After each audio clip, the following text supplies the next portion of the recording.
up? What is happening? Welcome to another episode of Respect the Court. I know it's been a while, right? Looks like almost 2 months, but it's cool. Decided to take some time off and do other things, other interests, other ventures, and it was cool. But we all know basketball season is soon going to be upon us. We're in preseason right now. And there have been many things I've been wanting to talk about, primarily just for the start of the season. I'm very interested in how Luka's going to do, how Zion's going to do, how Joel Embiid's going to do, things like that. But upon thinking about this upcoming season, I took a moment to think to myself, you know what? There's always those what ifs, right? We go through this every season. What if, or every few years, what if so and so had played for this team? What if so and so actually was drafted by this team? And I started thinking to myself,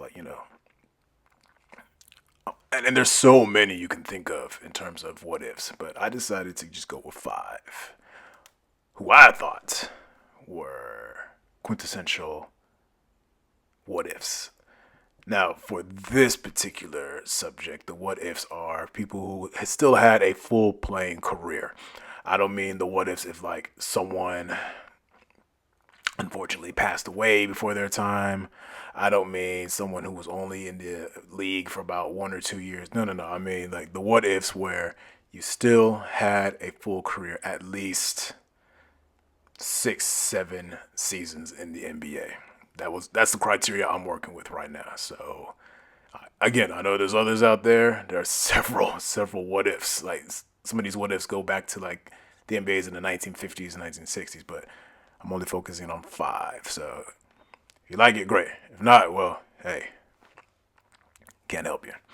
So now, the first person I'm going to talk about in terms of the what ifs of basketball is Mr.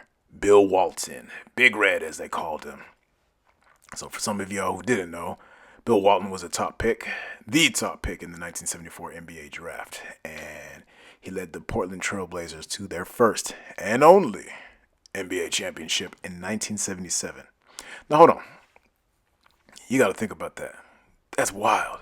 That's absolutely wild. Top pick 1974. 1974. And in 3 seasons wins a championship. That is incredible. Incredible. Just and then the next year wins the season MVP in 1978. Like, you're good. Now he's gone against the likes of Kareem Abdul-Jabbar and played him pretty straight up. That's amazing. Also, I forgot to mention he was a Finals MVP also for that 1977 championship. First and only. But here was the problem. A litany of injuries, especially foot injuries. And they were bad. Very bad. And, I will say this. Actually, no. I'll get to it later when I talk about another player. But let's just say, of the 1,148 possible games that Bill Walton was available for, he only played in 468 of them, which is crazy. Like, could you imagine if he played 600, 700, 800, 900 of those games? I mean, injuries are going to happen and players are not always going to be available, but, like, just imagine if he had played more than at least half, even 60% of these games. Like, that would have been, who knows what would have happened.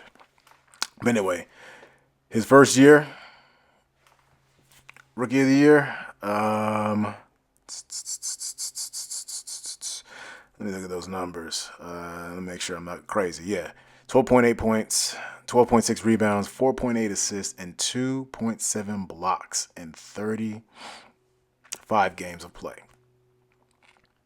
His next year, his sophomore year, played 51 games, 16.1 points, 13.4 rebounds, 4.3 assists, and 1.6 blocks. Again, 51 games. And then the championship season, 18.6 points, 14.4 rebounds, amazing, 3.8 assists, 3.2 blocks, and he played 65 games. And at that point, the foot injuries just continued. He had other injuries, broken this, broken that. At some point, he played for San Diego, but that only worked for a short amount of time. And then eventually, he went to the Celtics, played backup behind Kevin McHale, and yeah, did the best he could, and then retired in 1988 just due to injury.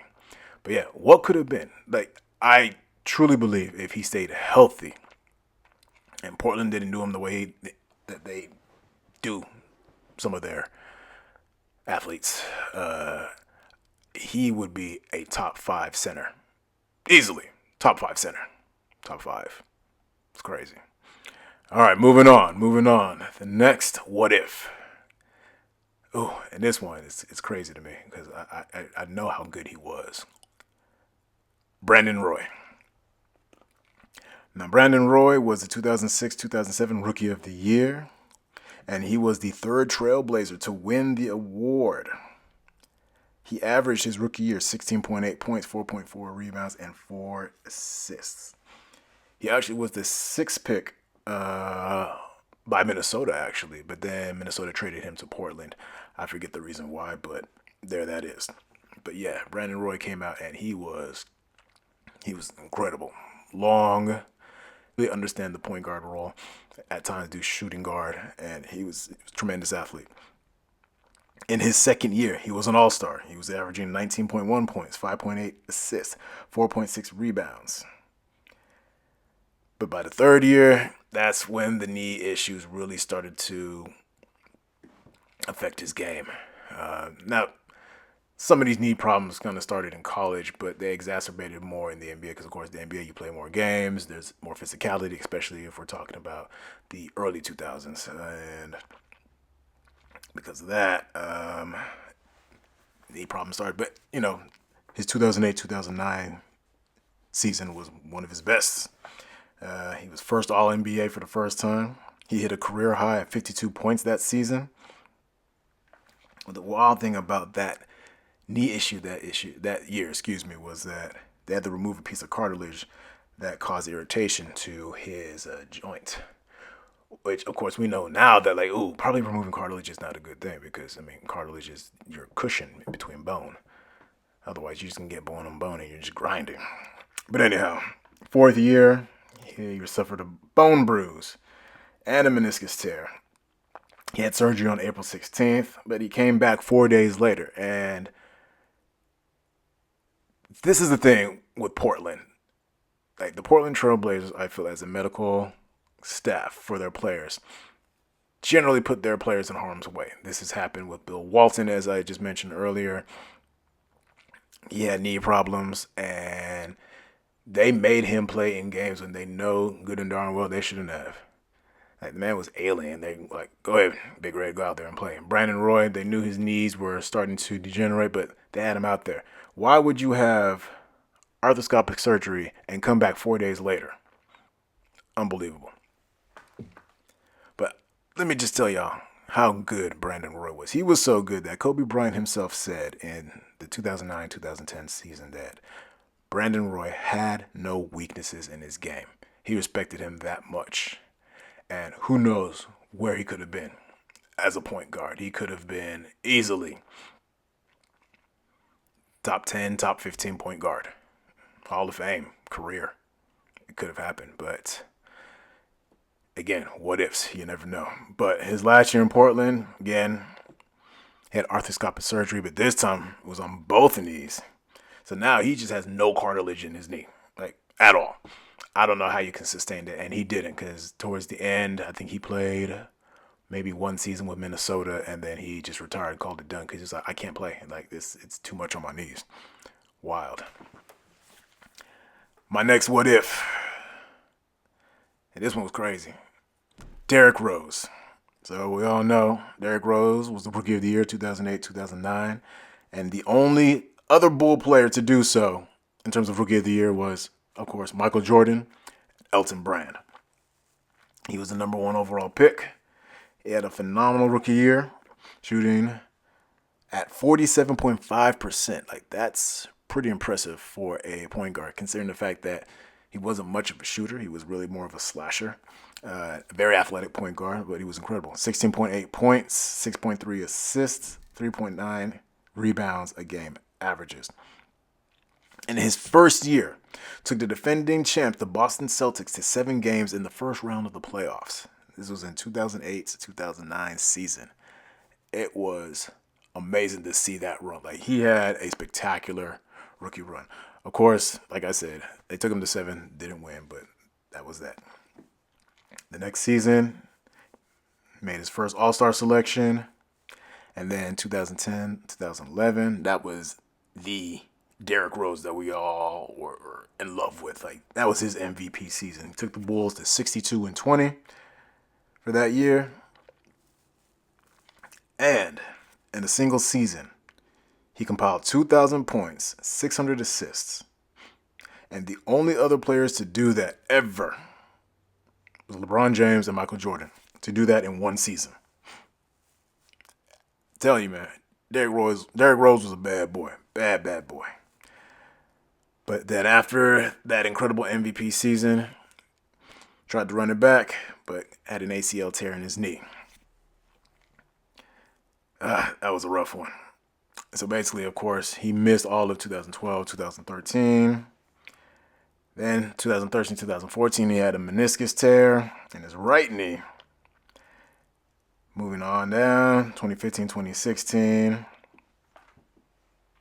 His production had gone down just for the fact that, like, the way his game was a lot of, like, herking and jerking, stop and go. Couldn't do it as much with those ailing knees. So as time went on, just Derrick Rose was just not the same person, basically from the 2015, 2016 season on. And it was a shame because seeing Derrick Rose play, if he was able to keep that up and then at some point adjust his game, where he wasn't just like an attacker, but more of a facilitator, who knows what his career would have been at that point. Like, that one was wild for me, Derrick Rose. And that was just like, I felt for Chicago so much, because it was like they needed something after Michael Jordan. And here's Derrick Rose coming through, and he gave them hope. Hometown hero, and yeah, he did the best he could. He really did. But, you know, injuries, unfortunately, are a part of the game, and you never know what's going to happen. Next, we got Penny Hardaway. Penny Hardaway. Anthony Penny Hardaway.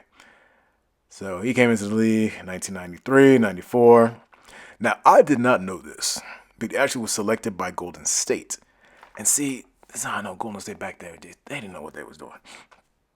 But they traded him to Orlando for Chris Webber. So I get it. We probably needed a good, solid, strong power forward.